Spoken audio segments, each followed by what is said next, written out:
punta po tayo sa mga pangpaganda na shop. Ito po ay DM with you. Ayan, sa 0204. Ayan guys, dito tayo kukuha ng... Guys, samahan nyo po ako. Bakit? Alam nyo guys, sa dami-dami ng mga OFW, sa mga dami-dami ng mga nanay dito na nagtatrabaho, single man, or matanda man, or magulang man, o kahit ano pa dyan, alam nyo ba mga lalabs, puntahan ng mga parents at magagandang dilag dito. Hindi po sila papahuli ng papaganda. Ayan, kahit na nauubos na yung laman ng pera, basta makabili lang bang papaganda, nako,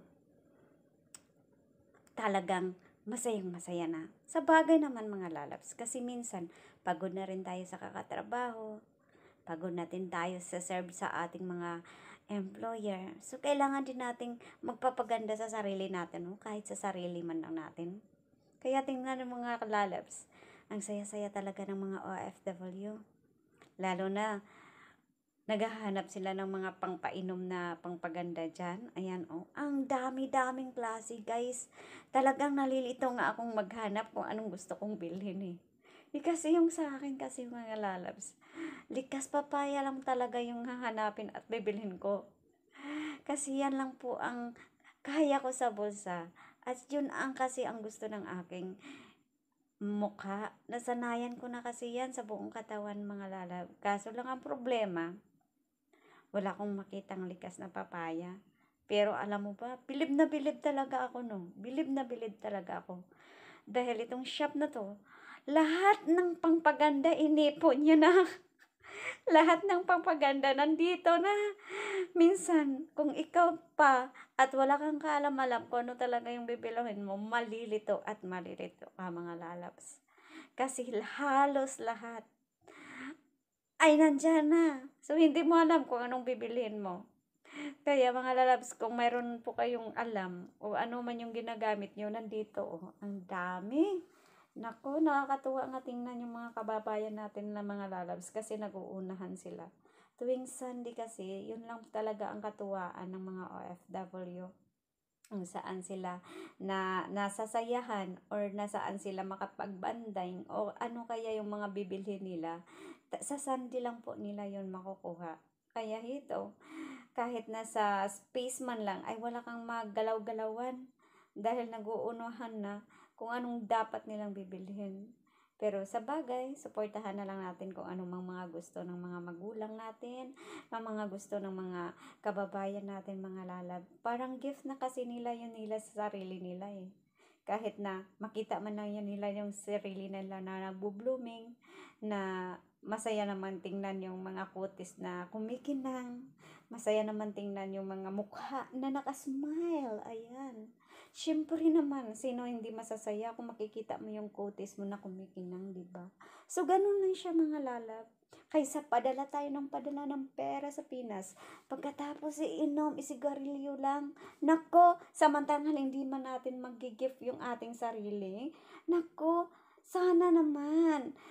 Kaya kahit na piso, 2 piso, 3 piso, o 10 piso, o $20 pa yan maigasto natin sa sarili natin. Malaking kasiyahan at po yun mga lalabs.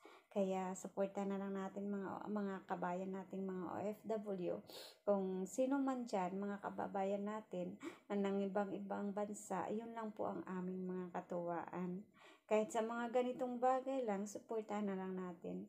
Kasi talagang ganun ang buhay, eh. Just enjoy our life habang nabubuhay po tayo. Kasi life is too short. So, yun na lang yung ating gagawin sa mundo. Kung ano man ang naikatuwa natin, yun na lang din ang ating gagawin. Kaysa sa mga bagay-bagay na hindi naman kaaya-aya tingnan, di ba? So, just enjoy our life mga lalabs, and thank you for watching mga lalabs sa aking pa-share vlog. Ayan, dahil sa madaming pangpaganda, ako'y nalilito na. Nalilito na talaga ako anong kukunin ko. Pero actually, isa lang naman ang purpose ko. Nabibili ako ng iisang sabon ko. Kaya nag-ikot-ikot na ako, lalabs. Sa mga walang alam, punta lang po kayo sa Lucky Plaza and then you can see every shop there. You can get and open po ang lahat. Kung ano man ang gusto nyong bilhin, makikita nyo lang po dito sa ating Pilipina buildings. Kaya enjoy lang sa mga ating mga kabayan na nag-holiday and of course sa ating mga kababayan na magagandang dilag. Shout out dyan. I-enjoy nyo lang inyong mga shopping dyan.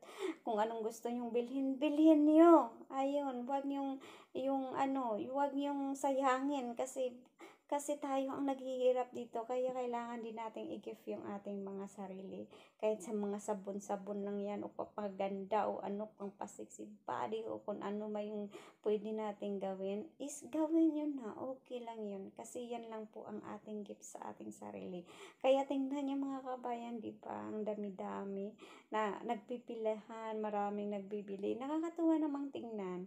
Kasi dahil sa ating mga kabayan, minsan nawawala yung ating pagod tuwing Sunday. Kasi natutuwa tayong natitingnan na kung mga iba't iba nating mga kabayan ay masaya, nagdi-day off, banding with friends, and of course, mawawala yung mga problema mo pagkasama mo sila. Thank you so much, mga lala!